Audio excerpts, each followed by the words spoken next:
Dahulu kala, di suatu desa kecil dekat lembah yang asri, tersebutlah dua bersahabat bernama Embro dan Pipo.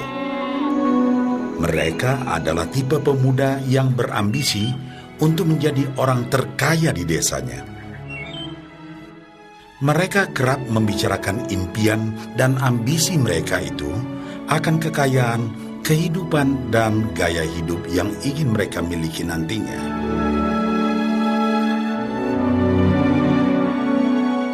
Mereka tidak takut untuk bekerja keras, hanya saja mereka masih belum mendapatkan kesempatan untuk dapat mewujudkan cita-cita mereka.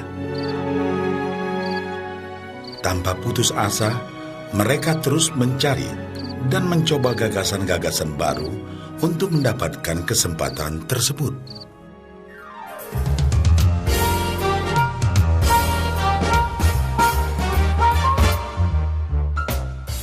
Hingga suatu hari, kesempatan itu pun datang. Desa mereka membutuhkan lebih banyak air.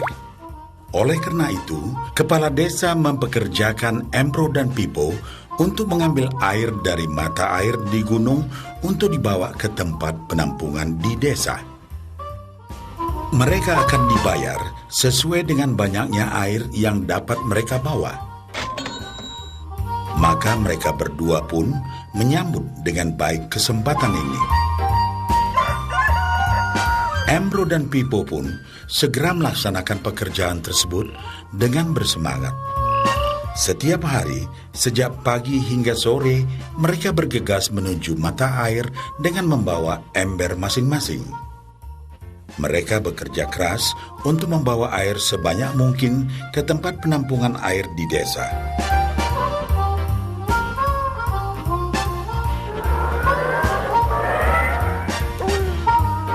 Menjelang sore hari, mereka pun pulang dengan membawa upah dari hasil jerih payah mereka hari itu.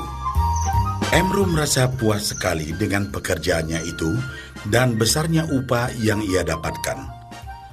Dia yakin bahwa dengan pekerjaannya ini, ia bisa segera mewujudkan cita-citanya. Bahkan untuk menambah penghasilannya, Embro membuat ember yang lebih besar agar dapat lebih banyak membawa air. Embro yakin dengan penghasilannya sebesar itu, tak lama lagi ia bisa segera membeli sapi dan memiliki gubuk baru yang ia idam-idamkan.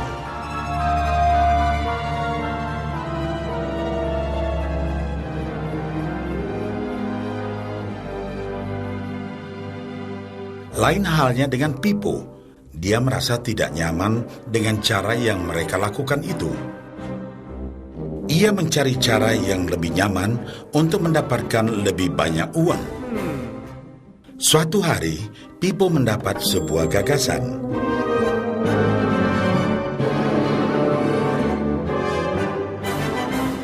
Ia berniat membangun sebuah saluran pipa yang akan mengalirkan air dari mata air langsung ke tempat penampungan air di desa.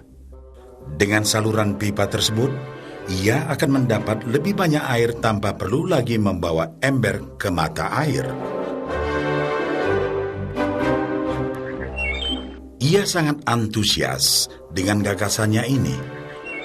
Pipo pun mulai menceritakan gagasannya ini kepada Embro dan mengajaknya bekerja sama. Tetapi Embro tidak sependapat. Ia bahkan mentertawakan gagasan Pipo tersebut karena merasa dirinya mampu mendapatkan lebih banyak uang. Embro pun lebih sering lagi mengambil air dengan ember dan bahkan menggunakan ember yang lebih besar agar dapat membawa lebih banyak air ke desanya. Dengan cara ini, Embro yakin penghasilannya akan meningkat.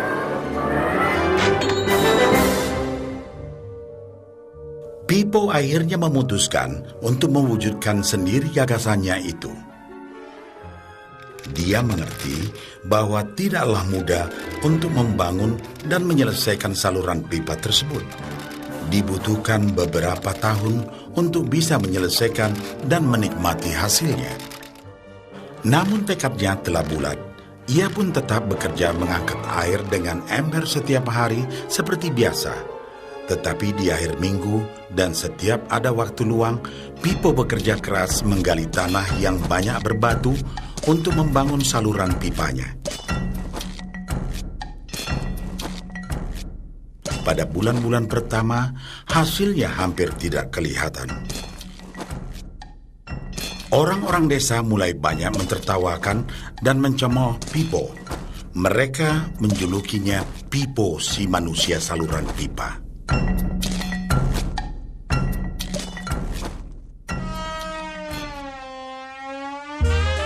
Sementara itu, penghasilan Embro telah meningkat 2 kali lipat. Ia sudah berhasil membeli sapi dan memiliki gubuk baru yang lebih besar.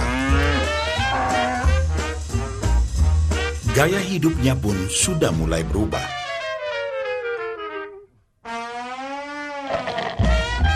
Ia sering menghabiskan waktu sepulang kerja di bar, menikmati hasil jerih payahnya mengangkat ember. Namun, tanpa disadari, badan Embro kini mulai jadi bungkuk karena begitu beratnya ia harus mengangkat ember besar setiap hari.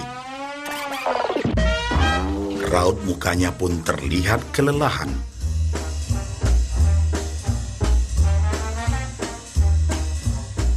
Semakin hari, semakin sedikit air yang dapat dibawanya karena tenaganya berkurang seiring bertambahnya usia.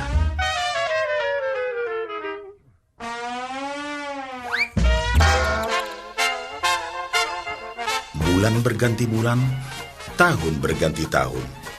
Dan akhirnya, Pipo berhasil menyelesaikan saluran pipanya.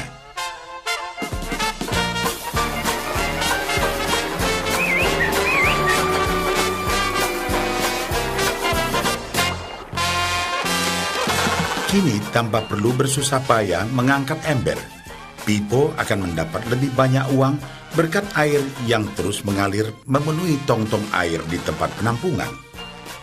Air terus mengalir tanpa henti, bahkan saat ia tidur, makan, ataupun saat pergi berlibur. Pipo pun puas dan bangga. Berkat tekad dan kerja keras, kini penghasilannya pun mengalir tiada henti, seiring aliran air di saluran pipanya.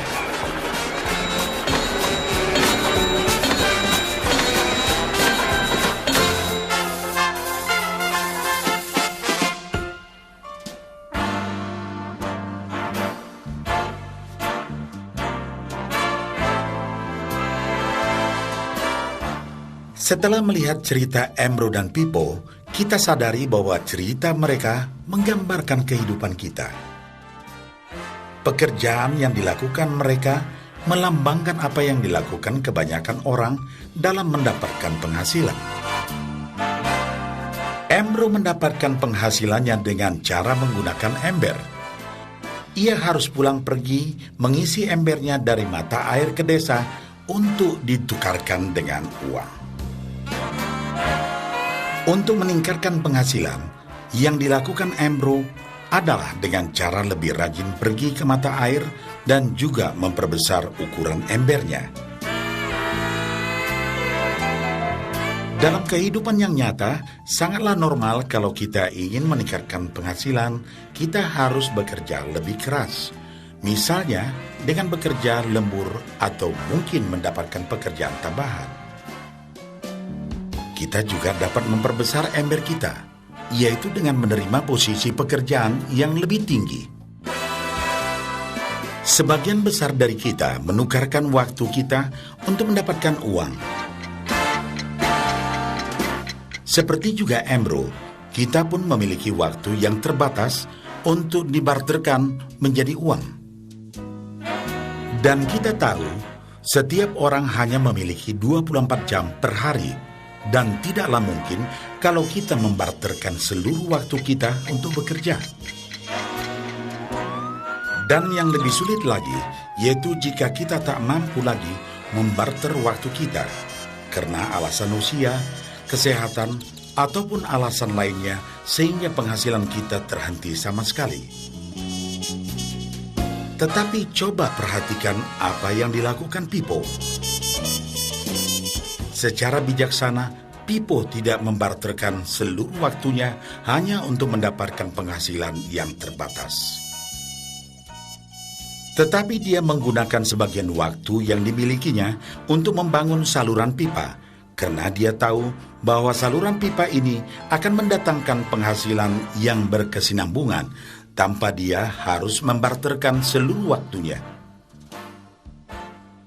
Dia tahu bahwa suatu hari nanti, mungkin karena alasan usia atau kesehatan, dia akan tidak dapat lagi membarterkan waktunya dengan uang. Sedangkan bila ia mampu mewujudkan gagasan saluran pipanya itu, dia hanya perlu bekerja keras sekali saja untuk membangun saluran pipa.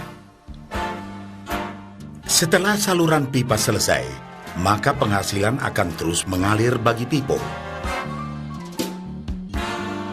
Pipo telah menunjukkan kepada kita bahwa untuk mendapatkan penghasilan, kita tidak selalu harus dengan cara barter waktu dengan uang. Ada cara lain yang lebih baik. Bagaimana dengan Anda?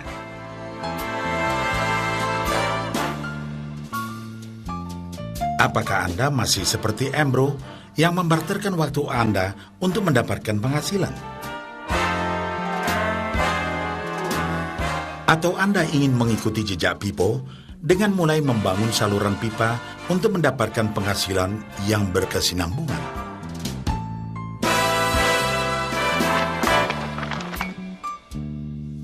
Jika Anda tertarik dengan gagasan saluran pipa, hubungi orang yang meminjamkan VCD ini agar Anda dapat segera mulai membangun saluran pipa penghasilan Anda saat ini juga.